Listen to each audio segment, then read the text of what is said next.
evening, beautiful people. What's up, 1010? Hey, what's up, bruh? Ladies and gentlemen, hit that like button, hit that subscribe button here on this beautiful Monday, brother. Man, this summer, man. First of all, let me say this. I had a great weekend. Man, it was too damn hot. I had a great weekend, man. My birthday was Saturday, man, and that's right, man. Everybody, happy belated birthday to the Chuckster, Yes, sir. Chuck Lounge. Yes, sir. Happy birthday, bruh. Went to First of all, just let me how it feel to be 65, man. feel good. You know, certain parts of my body still work great. You know what I mean? You know, like, hey, as long as that work, I'm young. You know what I mean? I'm young, baby. I'm young, baby. I'm real young.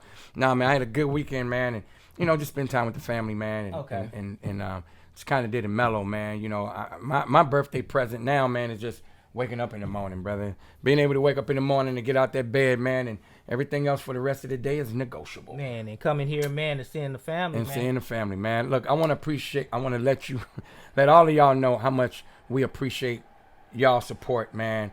And we appreciate the feedback. We appreciate everything that you guys give to us, man. Because all we want to do, man, is bring people together, man. Because everything is so divided now. And when you got this whole thing of people asking you, are you vaccinated now? Right. And a lot of people don't even know what that means. Right. Well, you heard about Chris Paul, right? Yeah, I did. And from my understanding, he's been He's vaccinated, vaccinated. and he's still caught it. Well, here it is. That's what I say, and I educate people on this right here. The vaccine does not prevent you from getting COVID. It doesn't. What it does is helps you fight off things. If that was to happen, makes you fight it a little bit better. But some folks, their immune system is so great because all it is pushing your immune system. Mm-hmm. Some folks' immune system is so just off the Richter scale, they don't need a shot. So but everybody's pushing the shot. So it's like man. some people take the flu shot and some people don't. You know what I'm saying? I don't know what it is about this particular epidemic, man, that they are offering incentives to go get the shot. I don't know what all that is about, but I'm not interested in getting the shot. I'm just not going to do it. I know my body. I'm very healthy. Come on, man. I haven't had a sniffle in years. I keep my family healthy, and I've been doing it just fine without any synthetics, man. Right. Talk, man. And like you said, man, we want to thank everybody for tuning in to us and supporting us every week. I mean, without them, man, we just be called Ocus. Called Ocus. All right. Let's get to this mailboxes. Let's do it. You know what I'm saying? Hey guys, love the podcast. I would like your advice on my current 5-month relationship. I'm newly dating a great guy who is handsome, kind, loving, and very generous. The problem is we only see each other on the weekend because of the distance we live and our busy schedules. We talk during the week, but he doesn't like to FaceTime, so we mostly text. Sometimes I will text him and it takes hours for him to return my text. I don't think he is married or involved with another woman because I've been to his apartment and there is no sign of a woman. I think I'm falling for him, but I don't want to get hurt. Guys, am I being naive or paranoid? Christina Calderon. I wouldn't say naive or paranoid. I don't know what she's been through in her past. A lot of people, they bring what they've been through to the forefront. That's what it sounds like here. Now, he could very well be a very busy man. I know for a fact, me, myself, I'm not able to quickly respond to a bunch of texts, man, because, you know, we're entrepreneurs. So a lot of times, man, I can get back when I can. I don't think she's being paranoid. Maybe a little bit. Let me rephrase that. Maybe a little bit. Mm-hmm. All right. But if you like him and he's showing you that, you know, you guys dig each other, I don't know how far you guys live from each other. Long distance relationships, man, can be a little difficult. Yeah. You know, they could be a little difficult, man. Because also too, you don't know what's coming in from the outside. Like what her friends are saying. That's right. And you know, some of them women who don't have a man. Oh man, ladies, let me tell you what's something. going on with that. Let me tell you something, ladies. Don't you ever listen to a woman who doesn't have a man, can't keep a man, and you notice your friend goes through men and she's bitter about men. Don't you take no advice from that woman. And fellas, same with you. Don't take no advice from a man who can't keep a woman, who run through women, who got this very disrespectful outlook on women. You can't take advice from a man like that. Especially if you've seen him look at your girl's butt a couple times. Oh my God, man, that ain't cool. That ain't cool. Hey, I don't think I think she has been a little paranoid, but this is the foundation of their relationship that they laid. Right. Hey, you live far away, you text during the week, you see each other on the weekend. All right, maybe the man is very busy. Yeah. That could be it. And as far as you don't think she's being naive either, right? I don't think she's being naive. She's following her heart. There's nothing naive about that. When you follow your heart, sometimes it could get you hurt. But if your gut is always something good. But you got to notice between your gut and paranoia. Okay. You got to notice the difference. You got to know the difference between that. But follow your gut. But I wouldn't go and start throwing accusations at the man like a lot of people would do. I wouldn't do that. But just hey. If it's going cool and you guys are on a good page and you guys get along and, just, hey, flow with it. But don't ignore red flags either. Don't ignore no red flags. No, don't do that. But just flow with it, And if he's not the one, you will start seeing red flags. Right. Don't ignore them because anytime you can ask anybody that has gotten hurt. They saw the signs. They ignored the signs. They got bigger and bigger, and all of a sudden, poof. So, Chuck, what's your advice to Christina, man? Keep rolling. Keep rolling. Stay level-headed. Keep rolling. Keep enjoying him.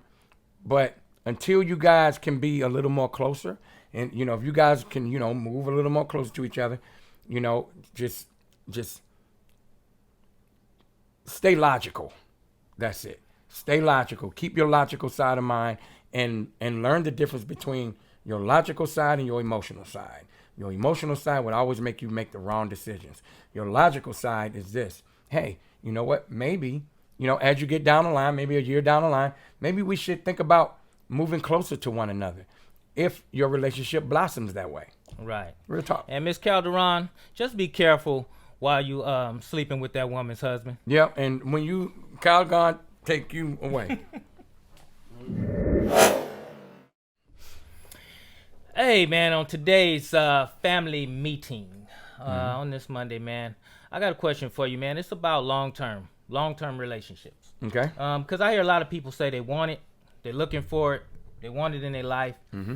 But the question that I have is, are you really willing to do what it takes?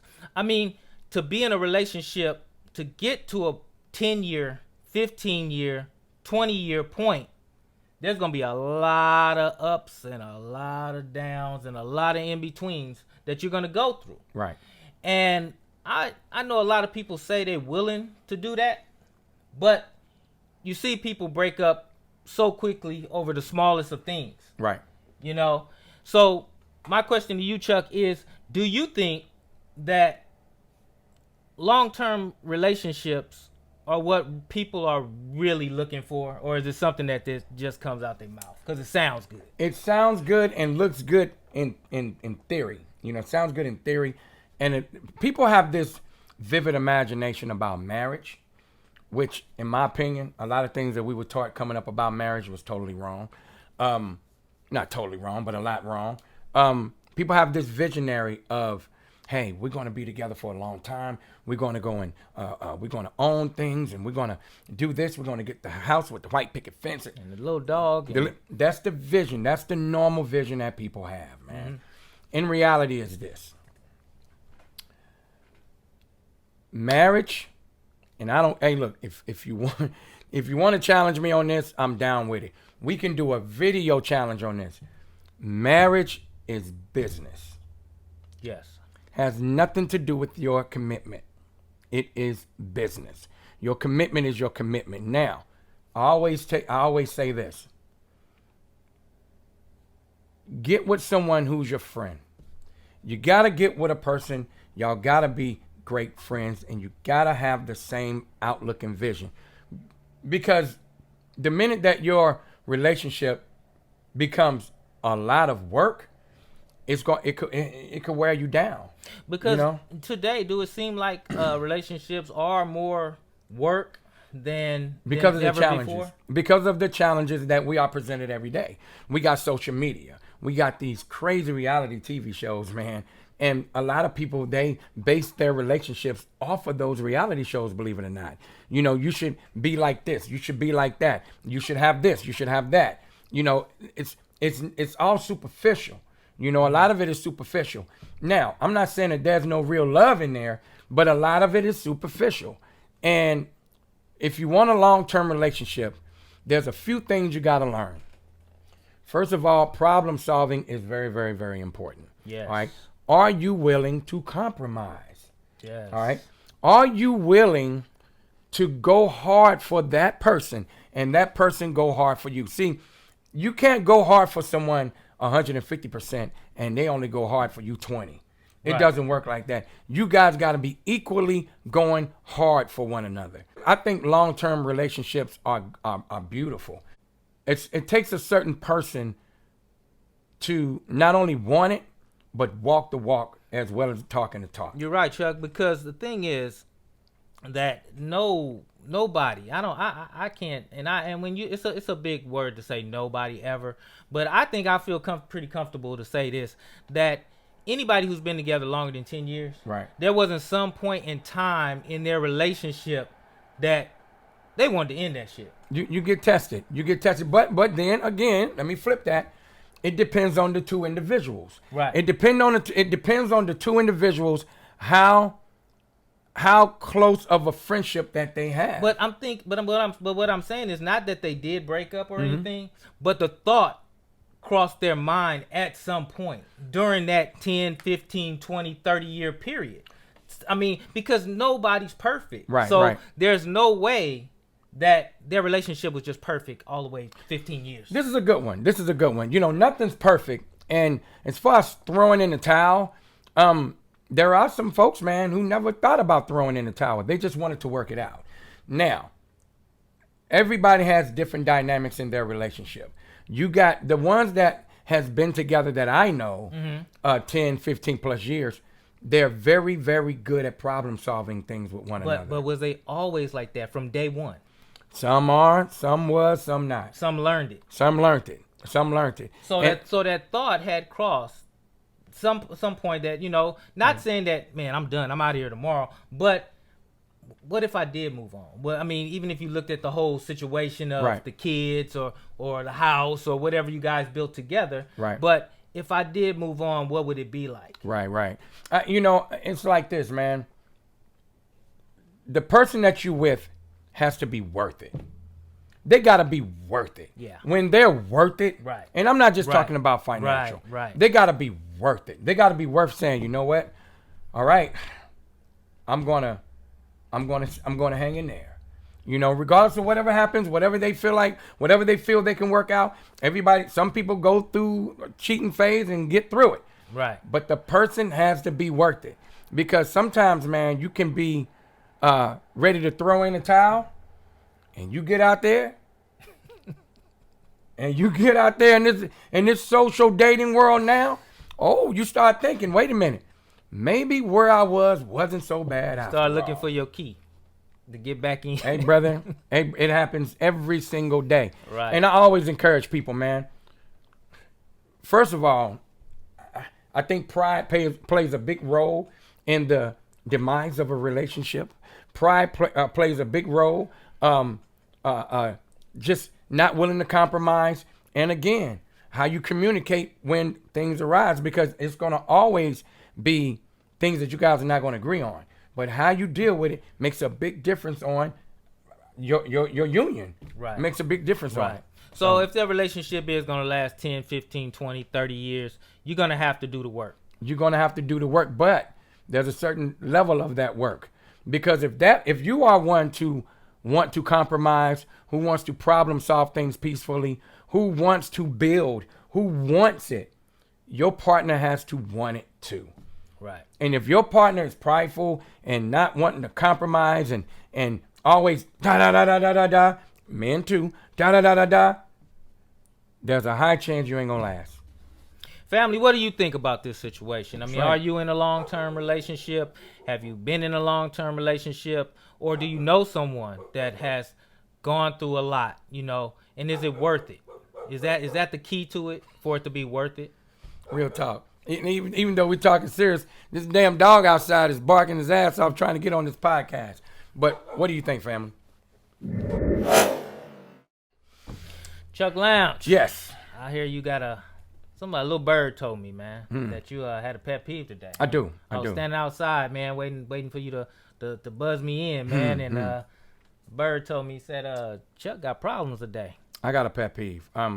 Now, my pet peeve goes back to, it's kind of like health and wellness. All right. Okay. What we put in our bodies has a way of coming out in different ways. You know, it ain't gonna always just come out going to the bathroom, you know, sitting on the toilet or standing over it. It's gonna come out. It could come out through your pores. It could come out in different ways. And this is why certain ways of how you groom yourself everywhere plays a role. Okay. Right? Here's one of my pet peeves. When, let's just say I go to not even just a public restroom. You could be at anywhere. And sometimes the line is long and you go into a stall. And the person that was in there before you stink like hell. Funky. Or you may have somebody to come to your house and they go use your bathroom, right? And then you got to go to the bathroom right after them, right? Right. And they didn't take a shit, but they smell like it. You know what I mean? Right. You know, you go and you like, oh my God, what the fuck? You know, did this dude did he or she just take a dump, or what is that smell? What are we having fish today? Right. You know, I that's a big pet peeve of mine, man. So, you know, and you're saying that it's because of what they're eating, or it's their eating habits. Everything is how you take care of yourself. Now, there are certain conditions, man, that people have that make certain odors come from them. I'm talking about, for the most part, people who doesn't have any issues. Okay. You know, they're just fucking filthy. Right. You know, and they don't take care of themselves. You know, and a lot of people that I know that has certain issues like that, they normally have something that either in their purse or their pocket. Okay. That, you know, they spray in the toilet. Right. That nobody would know. Because they know they have issues that they're dealing with, and they've probably been dealing with for a long time. But for the most part, people who don't have those issues, right, and they just stink to be damned, and they're in denial about their funk, and I'm quite sure somebody has told them, right, hey man, your nuts stink, or whatever, and they won't do nothing about it, but they want to go use your bathroom, and they come out your bathroom and your bathroom stink, and yeah, some people be made aware of things, but they just ignore it and don't do anything about it. And like you said, it is different ways that things come out of your body. Because I noticed, like with myself, and it took me a little time to figure it out, but like if I eat too much salt, right, that I'll sweat a lot at night while I'm sleeping. Okay. And it took me a while to realize that it was the salt that was doing it, because when I trying to figure out, well, what did I eat last night, what did I do, and then when I started to figure out that maybe it might be the salt, and I stopped doing it and I stopped putting less salt, it stopped happening. Okay. So I can always tell, like, if I have too much salt intake. You know your body. Get in tune with your body. It does that. Yeah. Now I know this sounds like a health and wellness thing, but that is one of my pet peeves, man. Right. When you that oh my God, just that funk hitting your nose. Yeah. No, I know exactly what you're talking about, man. Yeah, definitely. So how do y'all feel about that? You know, is that a pet peeve of yours? It damn sure is a pet peeve of mine. Yeah, especially when, like you said, you bring it up to the person and they ignore it. Yeah. Funky ass goats. Ladies and gentlemen, thank you so much for tuning in and being a part of the family. And remember to hit that like and subscribe button because it's not blood related, it's love related. That's right, Tim. So look, if you have letters, you have questions. We have answers and we have suggestions. So send your letters and questions to onefocusfamily@gmail.com. And don't forget, we load up a new segment every Monday and every Friday at 6 p.m. I'm Chuck Lounge. And I'm Tim B. And remember, family only keeps us strong. Till next time.